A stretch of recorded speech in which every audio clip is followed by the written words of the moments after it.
what we're going to talk about today is various themes around intimacy. And I think, what's fascinating for us as non-tech people is so much of happiness is related to relationships. Our sense of fulfillment and well-being is vitally located around how well our relationships are doing. But if you go out and if you look at what most companies are doing, if a Martian said, what are the primary needs of human beings based on what people are doing in this industry? People would go, well, people are really interested in compressing data, in moving packets of information, etc. You want to go, no, they're creatures who want to love and be close and share and be vulnerable, etc. This is not reflected in the industry. So there's a fascinating disjuncture between the things we really care about and the things we've been able to invite technology to help us with. There seems to be a real lag, and that's one theme that we'll discuss. But I want to kick off with Esther because, as I said to Esther, there's always in the dinner parties of London, New York, and other capital cities of the modern world, there's always an Esther Perel moment. And the Esther Perel moment goes like this. Basically, people are going, oh, so-and-so, they've divorced. Really? Yeah. Whew, wow. Somebody else is going, two sweethearts who've recently met go, well, I hope that won't happen to us. And then a sort of more jaded couple go, what is the answer? And then someone mentions Esther Perel and goes, hey, do you remember that woman, Esther Perel? She's got some clues to this area. And the area that Esther has made her own, like no other, is the area of how you could possibly make a long-term relationship function sexually, sexual intimacy with love and commitment and children, etc. This is something that we just find so hard. There are no technological fixes yet. Someone should work on it. Please approach us for a joint fix. But Esther, I want to kick off. Technological fixes for the lack of it. Yes, exactly. But Esther, can I kick off with that question that everybody wants to know when they come towards you, which is, what shall I do? I'm in a silent Cold War with my partner.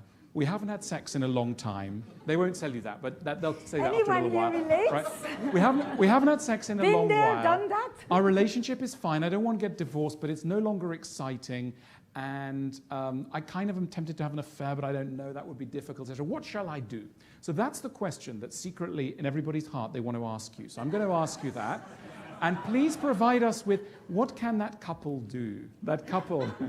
What can that couple do? So it's very interesting because I was thinking this morning, as we're listening to all these conversations about your dreams and about the access and about facilitating all the processes through this technology and all the enthusiasm that I'm listening to in relation to the market and in relation to the companies. And I'm thinking, what would it sound like if you were also talking in relation to the third element in the triad, which is your personal life and your families? And generally, what came to mind was this. Erotic intelligence, right, is a word that often I talk about, which has to do with curiosity, creativity, novelty, focus, presence, cultivating the unknown, taking risks, all what you as entrepreneurs are doing all the time. And so when you find yourself completely stuck in your personal relationships, you probably actually would know what to do, which is pretty much what most of you are doing with your startups and with your companies. It's just that with your startups and your companies, you cultivate the adventure side of you, the side that is willing to meet with the unknown, that is willing to be surprised, that sometimes is willing to do high risk and high rewards without knowing. But at home, we want stability, we want predictability, we want reliability, we want dependability, and we complain of boredom. Because we say, I put the best of me out there, and I'm on all the time, and I'm putting all my energies and all my erotic intelligence there, and when I come home, I don't want to have to do one more effort. I actually just want a place that can receive me, where I have to do zero. And that zero over time becomes deadness. And that deadness over time leads people to acts of exuberant defiance for which the internet has given them ample opportunities. That's an art. But Esther, remember Freud's famous comment where he goes, where they love, they do not desire, and where they desire, they do not love. That feeling that you have, that your partner has become mummy or daddy, no longer a sexual being. Why does that happen? Okay. And what can you do about it? So I would say Freud was very good for the 19th century, and I'll give the 21st century version of the same thing, which goes like this. I think that, and you will understand it, if I say to you that we all straddle two fundamental sets of human needs, our need for security and our need for adventure, our need for connection and our need for separateness, our need for togetherness and our need for freedom, however you want to name it. But historically, we have never tried to put these two together. We had family, which was primarily an economic enterprise, and I'm going to make a relevant comment in a minute about that in relation to technology, because I think you'll find it, it'll translate to you. So family was for economic support, companionship, children, and social status. Now we still want all of that, but we also want you to be my best friend and my trusted confidant and my passionate lover. And we live twice as long. And that's a long to put in one relationship. We have never really thought about this concept called a passionate marriage. Passion has always existed, but it was mostly accessible to men and mostly somewhere else. And Esther, do you believe in passionate marriage? Is passionate marriage possible over the long term? So I would answer like this. There is a sentence that I closed my last TED Talk with, which, you do a talk, and then you begin to see which are the 2 or 3 sentences that begin to circulate, and that seem to be the ones that resonate with people. And the sentence was this.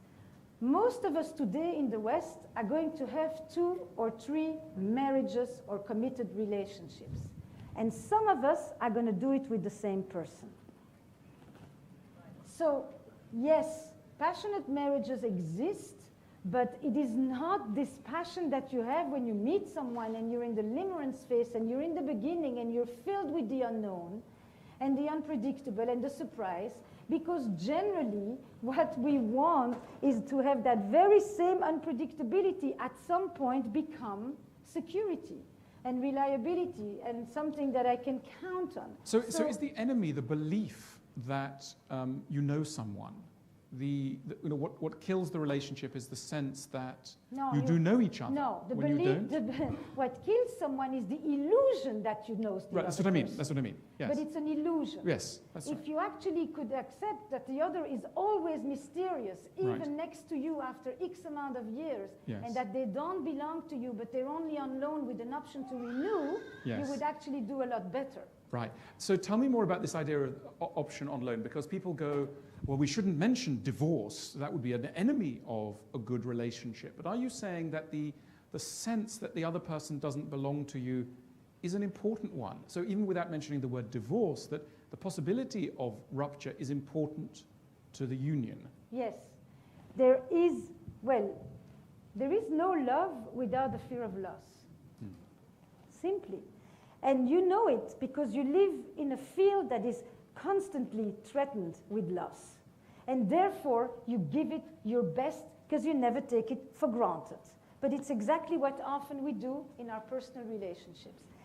If you had an economy, they were talking before with the passage from an economy of production to an economy of service. But the same thing happened in relationships. We used to have relationships that were for the production of a paycheck and children. And now we have an economy, a relational economy that is an economy of service. Communication, connection, closeness, desire, hot sex, that's service. And that is a very different kind of marital economy on which I now need to be a lot more engaged, a lot differently engaged. And I don't think that it is because I know you. I just think that what nurtures love is sometimes the opposite of what fuels desire. If the verb that goes with love is to have, the verb that goes with desire is to want. And you all know the wanting. You are a bunch of desirous people. Which sometimes, therefore, like at home, to only have the experience of having. But, it's a nice thing to have, but on the side of the person who feels that they're taken for granted because of it, it becomes very unsettling. Now, So, Esther, give some advice to people who might be at the Founders Forum, and tonight they're, let's say, at a big dinner, or yesterday, and they meet someone who's very attractive to them. They're married, their spouse is at home with the kids. Yeah, no, you can ask me. So, and they feel an intense desire towards this stranger who's in a neighboring industry, but quite interesting, and they exchange business cards, but really it's not about business. And they're thinking about whether, maybe they can go for a walk in the beautiful manicured gardens and maybe start texting each other and maybe begin an affair. What would you tell this person who's had a really good Founders Forum in that sense, but maybe heading towards a challenging situation? What would you tell that person? Because, look around the room, beautiful, accomplished, intelligent, striking people who might start to desire each other within the Founders Forum in ways that Brent and his team hadn't considered. What would you, or perhaps that was always all along, what Brent and his team were planning. But what would you tell these people? They've got a couple of kids back home, but home is far away, a couple of time zones away. What do you tell these people? well, it depends what they're asking me.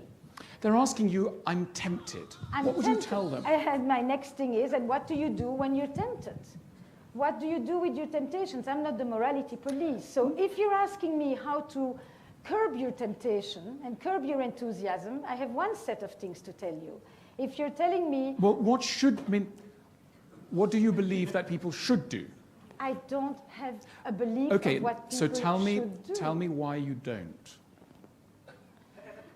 Why I In other don't? words, because I think that everybody here comes with a story, with a history. I had dinner this week with Noel Biderman. Do you all know who Noel Biderman is? You should. It's Ashley Madison. Do you all know what Ashley Madison is? You're all registered. You should know it's a very successful tech company. It is the most important dating company du jour. It is the cheating site par excellence. And the tagline is basically, life is short, have an affair. So Noel says to me, but the women write on the site, he's giving me access to the entire data. It's the one site where there are more women than men. You should know that too. And the people write things. But I know that if I am part of a fiction, and this is what happens when I'm meeting somebody here, I'm in a fiction. A conference is a fiction. And in that fiction, I'm going to say things that nurture the story of the fiction. I'm going to tell you things. I'm going to make it look like what is at home is not so important to me. I'm going to make it look sometimes that I am freer than I am. I'm going to make it look that my partner is less interested in me than they often are. Because what I say to you is what is important in order to cultivate that which is happening for me in the moment. But there is a difference between that story and truth. The very same person who says, my partner hasn't been attentive to me for a long time, may have a partner who tells me the next hour, in the next session, I've not been attentive because for 5 years I got no attention back. So when you are here, if you want to play, you probably don't come to me. People who want to play don't need Esther Perel's permission. They do that very well alone. People come because there is a conflict. There is a sense that I want, but I shouldn't, but what will happen? What are the consequences? What price do I pay? Do I really hurt someone? What you don't know can't hurt. All of these mythologies. So I work with the conflict of that, right? What makes one stop? If you have the desire, if you're tempted, the first thing I say is it's absolutely natural. We are curious, we are fickle, and we are greedy. There's a reason why there is... So we shouldn't feel bad for the desire. But no. There is a reason there is a taboo against adultery. Somebody understood human nature very well. I mean, there wouldn't be a taboo if it wasn't a major need of ours to be. So that in itself could be a sort of relief for a person who just feels guilty at the very thought. Yes. Which could be Yes. So yes. that's a helpful idea that Yes. you're not strange for thinking about this. No, you can acknowledge a desire without necessarily acting on it, or you can act on it up to a point. Monogamy is a continuum. Monogamy is not this or that, right? I mean, historically, monogamy was one person for life, and now it's one person at a time. At what point do you think... I mean, so, no, but what makes one stop, right? It's memory. right? It's memory. It's why those of you who have children here remember them when you listen to something. You associate. There was a talk about productivity, and somebody talked about when are his children really happy? When they're playing a game with other people. He was connecting all kinds of things. With children, we all know to do it very well. There's a certain time of day when you think of them. There's a phone call you make. Because you are here, and suddenly their image appears in the mirror, and then from the mirror they come in front of you, and you connect with them, and there's certain things you won't do. You won't drive 300 miles an hour because you're thinking of your children. And nobody thinks that curbing that temptation is a problem. But you're doing it all the time. So you're meeting someone, it's lots of fun. You say, oh, too bad, if I had met you 10 years ago, or 2 years ago, or 6 months ago, or, you know, and then at some point you kind of do this, and you bring the other people from your life into your field of vision. Esther, tell me something. So, someone told me the other day they didn't want to have an affair. They wanted to know that they could. And that it was almost as much fun to hear that someone desired them and would want to have an affair with them as it was actually to go and have the affair. Yes. How do you analyze that? That's actually a beautiful question. That's because I believe in the power of transgression, which, by the way, is the larger term for what you like to call disruption. There was another word for it before. And transgression is essential to us because we like to break rules. Because whenever do you feel more that you're doing what you want than when you're doing what you're not supposed to. That's the ultimate freedom. That's what all entrepreneurs understand. And so you want that, and the fact that you're allowed to want it and that you know that somebody else wants it now allows you to have a whole erotic experience. You know, Marcel Proust, the good old Marcel Proust, which you know so well, said a very nice line, which is that it's our imagination that is responsible. And do you think that's a vital safety mechanism, a safety valve in many relationships? Yes. Yes. Yes. Because I don't have to experience it. I mean, this is what technology is doing too. You're getting kissed without actually getting a kiss, and you're having a full experience as if a kiss has been given or as if you had given one. Yeah. That virtual experience has actually concretized the notion that through my imagination, I can live it out without having to actually physically live it out. So, now I'm going to ask you a question. Yeah, ask me. Yeah. I always interview unless more or less completely stopped. It's just the character trait. I just did. Okay. What would you say to the person who comes to you? Because you are a philosopher and I am a psychologist. And so they come with a different question. It's the same question, but asked differently. About boundaries, transgression, permission, and the explosive nature of desire. I think we agree on lots of things. I mean, I totally agree that we need to legitimate the idea of desire in a relationship. So very often couples, you know... How do you define desire? Well, let me give an example. So a typical example is a couple get together and they share lots of things and they have lots of adventurous sex or they try out kinky things and they're really allowing the other person deep into their psyche. And then a little bit of time passes and they're sitting in a cafe and one of them says, oh, the waiter's pretty hot. And the other one goes, really? Are you tempted by them? And suddenly gets hurt and jealousy kicks in. And there's a kind of realization that there's a conflict between honesty, between saying who you are and what you are, and the capacity to be loved. And the relationship is being threatened by honesty. And I think that the big theme in relationships is what do you need to be and say to another person in order to be lovable, in order to be thought lovable. And I think very often in relationships we set the bar so high. You can't have any thoughts. I mean, you have children when they're with their parents. The parent has to play a role to the child. Principally that the child is unbelievably important in their life.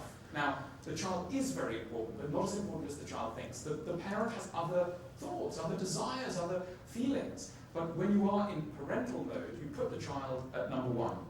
And I think we inherit some of that feeling that our lovers should really focus only on us and have only us in mind. Whereas in fact, they remain incredibly various. Their desires are strange, peculiar, wonderful, and we know that from our friends. So when we chat to friends, they're really honest about their sexuality in a way that our lovers aren't. I'm always surprised by, in a way, how little lovers are able to tell one another about their sexuality for fear of hurting each other. And I think that, Philip Larkin has this line about the challenge of finding words that are at once true and yet kind.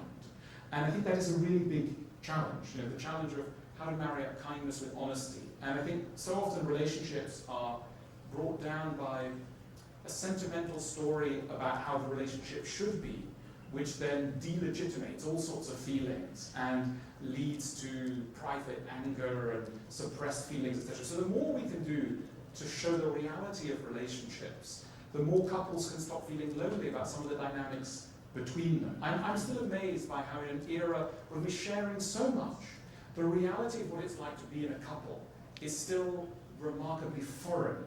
And the average, you will know this, as a therapist working with the real secrets, if you compare what people tell you when you're with them with what artists tell us about love in an average novel or in a movie, I guess you will say the average novel or movie doesn't even begin to scratch the surface of what most relationships are actually like. We have a really hard time, I think, representing what love really is, because it's so much weirder, more, not for good reasons, shameful, just peculiar than we kind of normally allow it we normally admit to. So I'm rambling, but what else? I don't know. I'm actually thinking, how about yeah, shall we bring them in? Let's bring them in. So we can have a with group therapy session, and even though the doors are open in a way, it's like a cozy room where confessions can be made, and we can broaden the conversation around what it is to be... Talk about a silence. Yeah. 30% of the online traffic is porn. Yeah, I'm really interested in this. I'm really interested in the lack of ambition around porn, because porn can't be stopped, and at the same time, nor can it really be celebrated in its current form. Clearly what we've got to do, and I know we share an interest in this to some extent, is that it should become better. What is better porn? It's not more intense or more graphic or more black and white and sort of erotic. It's that it's more allied to the reality of our lives, which are made up of so many things. And I think that when you go into porn land, you reduce what a human being is, you reduce what relationships are, and there's a lot of work to be done. And it's just, you guys have got so many ideas of how to change the world. Think of porn, because it's, maybe some of you are thinking in this area. Please approach Esther after the session. But it's an area where, because one of the things we were discussing yesterday, we chatted, what we would talk about is, what can tech do to help relationships? It can certainly undermine relationships. We know lots about how tech undermines relationships. What could it do to help? What would you say are two of the main ways that it supports and two ways that it undermines, or one, whatever, but like what comes to mind? Okay, so two ways in which tech helps and undermines. I think that it, what does it do? I don't know. I mean, the standard answer, which I don't know if I really agree with, is it makes it all so easy, so that it presents the idea of an easy, fun relationship, and then there's the hard main relationship. I'm not sure of that kind of, and therefore it takes effort away from the hard relationship. I'm not sure if I like that answer. So I mean, in line with that, I would say there are two areas where the easy one is to talk about dating and online dating. I spend a lot of time looking at all these intersections, but I'm less interested in that than I'm interested in romantic misery and rejection, and the rejection with a text. One text, one delete, and you're out of my life. And it doesn't matter if we just spend 2 years together. And the level of irrelevance and dismissal that we are meant to be able to bear at this point is often beyond painful. But there's not even a space to address it. It's like you're supposed to be able to deal with it, most likely because you may even have done it to somebody else yourself.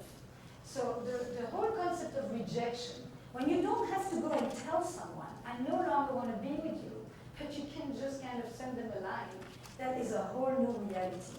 The same thing, so that's to me and of course, you know, people come more often to a therapist when they've been rejected than when they fall in love. So I'm more aware and more in those trenches. At the same time, I think that lots of marginalities have found communities online, from fetish communities to communities of interest to language communities of love, I'm talking of particular kind of relationships that is opening up in a way that you cannot find next door to you when you're in a small town. And I mean, that's the classic example. But the notion of really finding like-minded people who think about relationships, about sexuality, about sexual orientation, and experience it in ways that are more similar.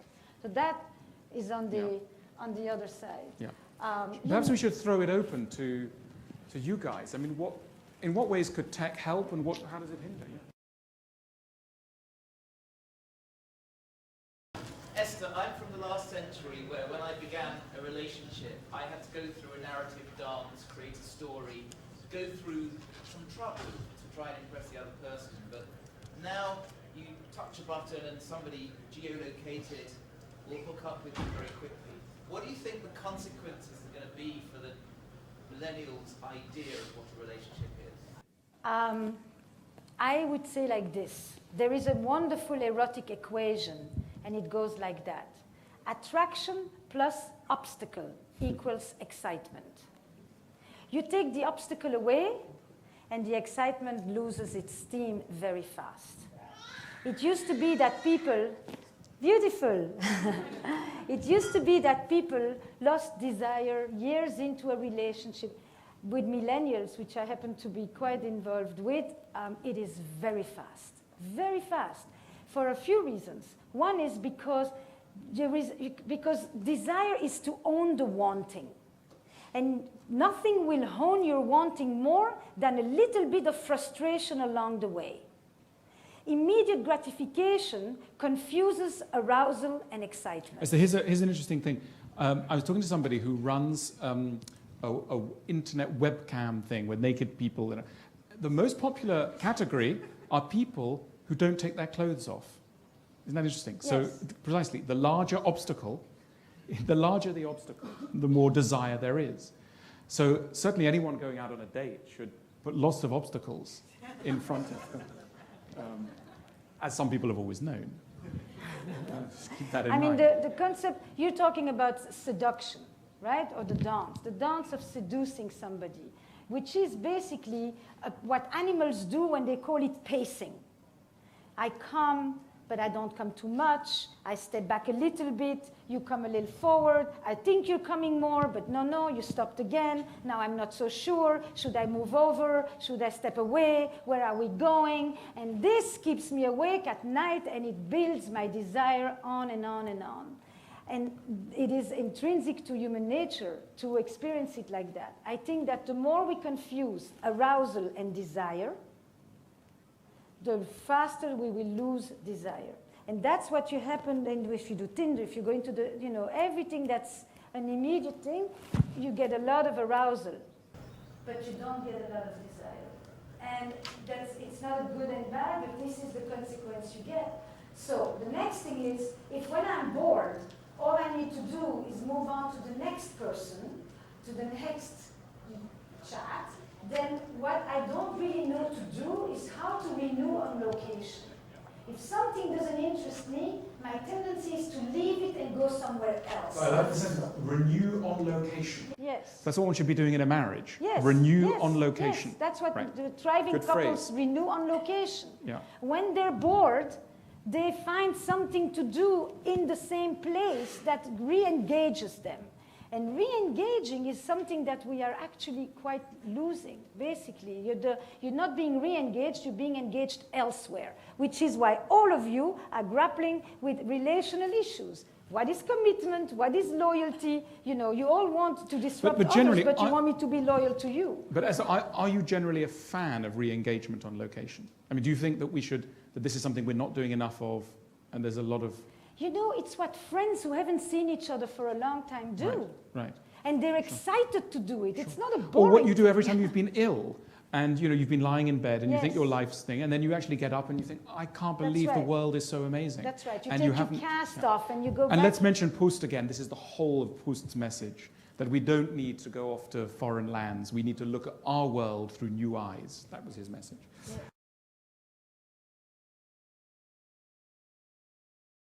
So I have a very articulate 9-year-old, and we often have conversations, and he basically says, nothing is as exciting as technology. And that's why I want to play all sorts of things, Minecraft, etc., all day, he says. And I said, but you could go into the garden. And he says, no, because the garden's not as interesting. And he genuinely and sincerely says, he says, in your generation, you didn't have the fun things we have. You've now got this thing. Why would I be interested in anything else? And I think that's a real challenge that I don't think adults have really got a solid answer to yet, because they themselves are on their phones all the time. So I think it's partly going to be, the answer's partly going to be about mental health, that these things are really not conducive to this kind of skills that you're going to need to bring to lots of other areas of life, that this fun, pleasurable thing is going to grow a brain that isn't going to be able to deal with all sorts of realities of adult life. So no one's doubting that it is perhaps the most exciting thing, but those kinds of excitement really militate against other things in your life going well. So I tend to present technology as an addiction. So rather than saying, oh, well, I don't really like computer games, I say the reason I'm not playing them is because I'm addicted too, possibly. So we really, you and I need to take care of ourselves and watch each other, because not because it's horrible, but because it's so nice in a way that makes other things challenging. Work-life balance. I mean, I'm a great enemy of work-life balance as a concept, because I think that anything that's really worth fighting for unbalances your life. So the idea that, I think that it's okay to be unbalanced sometimes. If you have something that's passionate, it would be peculiar to aim for balance. One doesn't think of so many people that we revere as balanced individuals. We see them as deeply committed. So I think often that's a slight misnomer. I think that on the question of work, I'm not at all an expert on what is the level. But I'll tell you this. From where I sit, I would say that one of the greatest inventions in Western civilization was the Sabbath. Somebody understood that there was one day that needed to be different from the others, in which you were not doing but being, in which you were not acting but reflecting, in which you were not going out to the field but connecting, and in which you were generally connecting with bigger things than just the concrete reality that is right in front of you. And I think that more than ever, this day, however people want to call it, is to become really, really important. And when I see people who observe versions of Sabbaths, from Muslims to Orthodox Jews, it's fantastic how their businesses don't suffer. It's just the ones, because it is, why? Because it's mandated from above. And it doesn't require you to put your limit on yourself. That is the difference. It's the same reason why religious people have more sex than secular people too, because it is mandated from above. They don't have to ask themselves, am I in the mood? Do I feel like it? Do I feel good about you? No, I do it because it's something that I'm meant to do, that I have to do. It's part of my place here, okay? I think that what you see more and more, and this is back to the children, you see, to me they're waves generally. You see a whole generation of people who have grown up on the computer, on screen, on their devices, and who are completely reinventing the art of gathering. And the coming together as communities and being together and talking together and engaging with mirror neurons and actually looking into each other's eyes, which is still one of the fundamental ways we connect. No screen can do that. So I think that there are certain human needs, like the connecting, that we are wired for. The neurosciences can feast on it, but we don't need the sciences to tell us what humanity has always known. And we will find ways to do so, in which when we have gorged ourselves too much on something, we will recreate the cooking, the meals, the farm to table after we've industrialized everything, the slow process after we've sped everything up. And there is this kind of yin-yang that goes on all the time. No, I would like to hear your comment on, let's say, new structures of relationships. You mentioned that marriage and, let's say, monogamous relationships were basically an economic type of arrangement that, you know, we're inheriting. And now all the different types of technologies and the economic factors and women completely being, you know, now integrated as in the economy and everything. I mean, all the changes that are happening are pushing also kind of new structures of relationships. And I'm, of course, referring to the, you know, polyamory and all of these. To the question about systems, right? Basically, a family is a system. And what is the new incarnation of this living organism going to be? How is it going to straddle the two most important elements of any system, which is change and continuity? Tradition and innovation. Homeostasis, you know, companies do it, families do it, couples do it. Monogamy was one regulator of that stability. But let's be very clear. It was primarily an imposition on women, never on men, in order to know who gets the cows and whose children do you have to feed. It was about patrimony and lineage. It had zero to do with love. So we have redefined monogamy and we have redefined exclusiveness. And of course, exclusiveness means something very different, sexual exclusivity, when you have been a sexual nomad for 15 or 20 years before you ever commit yourself to someone. Exclusivity is not the same when you marry and you have sex for the first time versus when you marry and you stop having sex with others. Different story. So now we are looking for a new switch, which you all know, which is what is the difference between an organism or a system that is defined by exclusiveness versus a system or a relationship that is defined by uniqueness. And all forms of non-monogamy, polyfidelity, polyamory, all of those negotiations, which is the new frontier, if you want, the boundary question, have to do with replacing exclusiveness with uniqueness. Not what you can't do elsewhere, but what is special between us.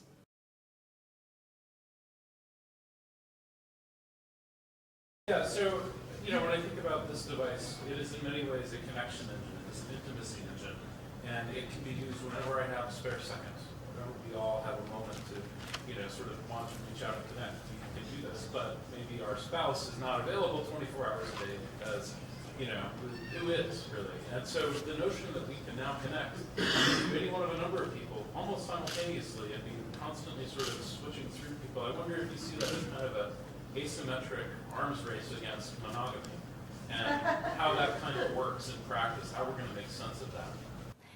And then you think about the connecting on the devices. The twin, for me, is it's a fantastic thing to be anywhere in the world and write. I mean, it's just, you know, it's the reinvention of the art of writing. And it is a gender equalizer on top of it. For once, everybody needs to talk or to express intimacy with words or this kind of thing. But the interesting thing is when you're here and I could talk with you, but instead I choose to talk with you, what does that say?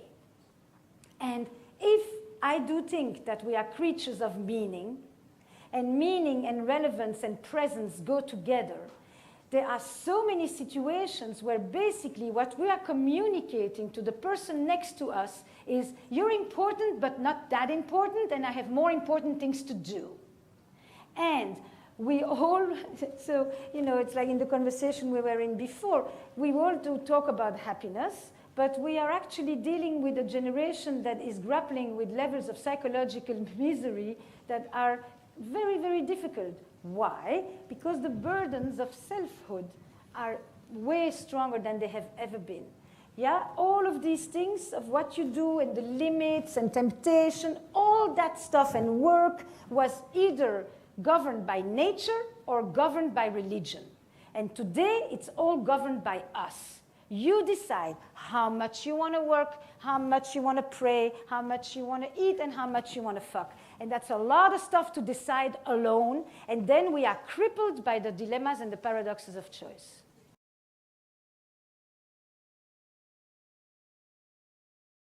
When I'm running my business, I flex into qualities and characteristics that are typically more masculine. I knew you were going. Yes. And when I come home at night to my boyfriend, if I'm in my masculine mode, he's not attracted to me, and I'm not interested in sex.